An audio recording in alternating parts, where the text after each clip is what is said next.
He raised his glass to say something small and sweet, the kind of line you forget by dessert because everyone's already halfway into the pie. "I'm grateful for a lot this year," he said, standing at the end of my sister's table, warm light catching the rim of his wine. "But mostly for Maya. For sticking with me through the job switch and the chaos." I don't say it enough. 16 people looked at me, waiting for me to turn soft. I felt the heat of attention, and did the thing I do when I'm cornered. Joke with a blade on it. "You should be grateful," I said, smiling like a dare. "I'm kind of settling." There was a clink that wasn't a clink. Someone's fork slipping, a sharp breath catching the edge of the moment. I thought the room would laugh it off the way group chats do. They didn't. The only sound was the ceiling fan pushing roasted air. His face didn't fall. It closed. Like a door that had never slammed in its life, and wouldn't start now. "Got it," he said, calm enough to be dangerous to the story I'd tell later. He sat, took one bite of sweet potato like his mouth needed a job, and passed the dish to my cousin. Conversation restarted in little splashes. My sister asked who wanted more gravy, too loud. My mother patted my knee under the table. 3 taps, our family's code for fix it now. I could have leaned toward him and said, "I'm sorry, I was trying to be funny," which would have been true, and also not the point. Instead, I refilled my own glass because if you give me a moment to back up, I step on the gas. He didn't make a scene. He helped my niece open a stuck jar of cranberry, carried plates, laughed at my uncle's ancient joke like it hadn't been embalmed in 2004. He hugged everyone carefully on the way out and told my sister dinner was perfect. When he kissed my cheek by the door, I felt the space where warmth used to live. We drove home with the radio off, the car full of other people's leftovers and my good intentions rotting in the back seat. I rehearsed a version where he would ask why I said it, and I would say something about stress and timing and a misplaced punchline. He didn't ask. He unlocked the condo, set the foil-wrapped pie on the counter, and opened his laptop. "You're really doing email right now?" I said, because pettiness is a kind of sobriety. "No," he said, eyes on the keyboard. "I'm writing to you." My phone buzzed on the island. Subject: boundaries/access/Monday. Maya. "Tonight I'm going to stay at Noah's. I need space. Tomorrow I'll be back at 9 to collect work things." "You're not on the lease." "I am. I'm not asking you to leave tonight. I'm asking you to make a plan by Monday. If you want to remain here through the end of the month, we can coordinate. If not, I'll change the code Monday at noon and schedule a time for you to pick up with me present or a civil standby if you prefer. I won't have this turn into a second fight about who's allowed where. If you contact my family to clarify, don't. I won't ask them to referee us. This isn't punishment. It's a decision. I'm not your consolation prize." "Ethan." My stomach flipped like a coin. "You're locking me out?" I said, gripping the email like it had a handle. "You're not on the lease," he said, voice steady. "You can stay the weekend if you want. On Monday, we make it formal." "It was a joke," I said. The words tasted stale as they left my mouth. "You know I love you." He closed the laptop. "Jokes bend around beliefs," he said. "I heard yours." He packed a small bag like men do when they're not bluffing. Phone charger, 2 t-shirts, the shaving kit I bought him for his birthday. He grabbed the plant he keeps at his desk because he knew I overwater. Before he left, he set my spare key on the island and slid it toward me with 2 fingers. "If you want to keep it until Monday, fine. But at noon I'm changing the code." "You're being cruel," I said, going for the one word that would make him argue. "I'm being clear," he said, and stepped into the hallway. I sat in the quiet and watched the blue light on the smart lock go from solid to a slow pulse. My reflection in the glass looked like a girl who had just made a joke at her own funeral. My group chat lit up when I told them. "He's being dramatic," Bree said. "You were obviously teasing," Naya added. "Text him a paragraph," Sol suggested, "and use the word context 5 times. I typed, deleted, typed again, and ended up with, "I'm sorry. I meant it as a joke. I can explain." He didn't answer texts. At 11:11 p.m., an email. We can talk in person at 9.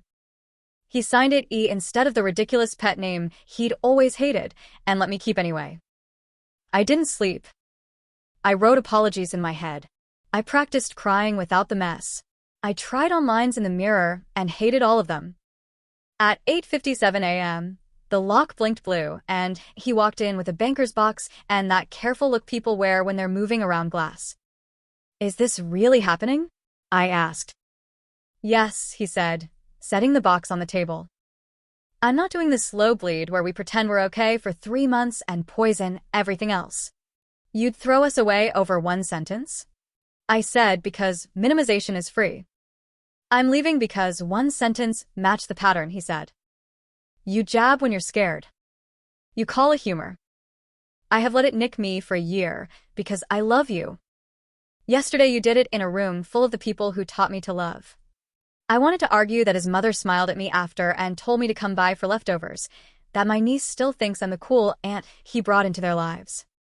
I wanted to ask if he'd consider therapy and a moratorium on sarcasm and a list of safe topics for public toasts.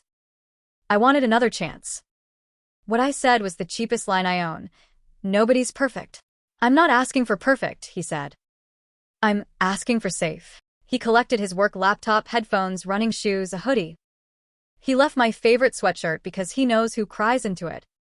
He wrote out the Wi-Fi password on a sticky note and left it by the router because I am always forgetting. He took the mocha pot because I hate how it splatters. He put the photo strip from Coney Island into a small envelope labeled Maya. Keep. He wins by turning chaos into a checklist. My mother called before lunch. You made a scene, she said, not unkindly. Fix it now before he thinks that's who you are. I tried, I said. He's already the man who writes emails instead of fights. He won't perform for me. Monday came.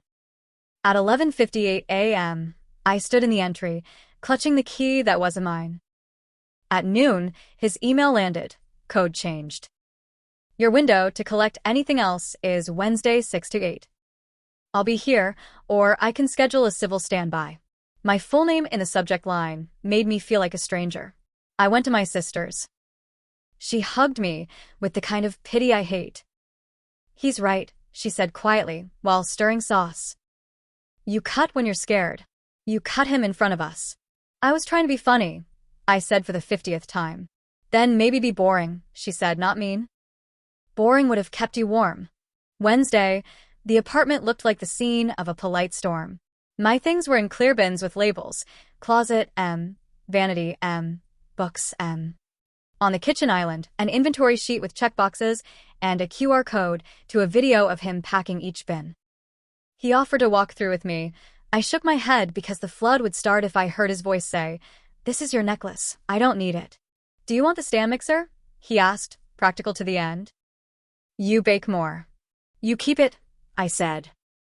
You do birthdays better. He nodded and wrote mixer. Ethan on the sheet. I tried a grand gesture. Pulled out the little black dress he loved and a bottle of wine with a label from our first weekend trip.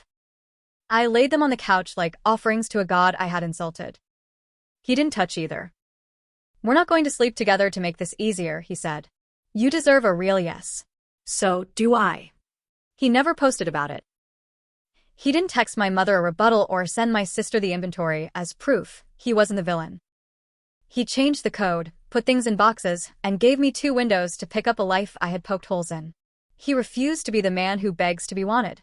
2 months later, my niece sent me a photo from a winter festival, her mittened hand in his. He was with his sister and a group of friends. A woman I didn't recognize was a few steps behind, laughing at something he said. I stared at the photo until my phone heat warned. I wanted to say it wasn't fair. Then I remembered a room full of people and the face he made when I put the words settling in his mouth. If you're looking for a moral, it's not that jokes kill relationships. It's that jokes expose the part of you that thinks cruelty is clever. It's that a man can love you and still love himself more than a seat at your table while you practice being interesting. He wins because he refused to litigate my punchline. He let logistics tell the truth, and he left. I'm trying to be boring now. Boring like not choosing a laugh over a person. Boring like saying, I'm scared instead of, you're lucky. Boring like telling a man I love him in a room where other people can hear and not needing to leave a mark. Hey, everyone. Thanks for watching. He made a simple toast of gratitude. She tried to be clever and called him a consolation prize. He didn't fight. He set boundaries, changed the code legally, packed her things with receipts, and walked away with dignity. The lesson: if your jokes draw blood, don't be surprised when someone stops offering their skin. If you like this video, please subscribe for more. Thanks, and see y'all tomorrow.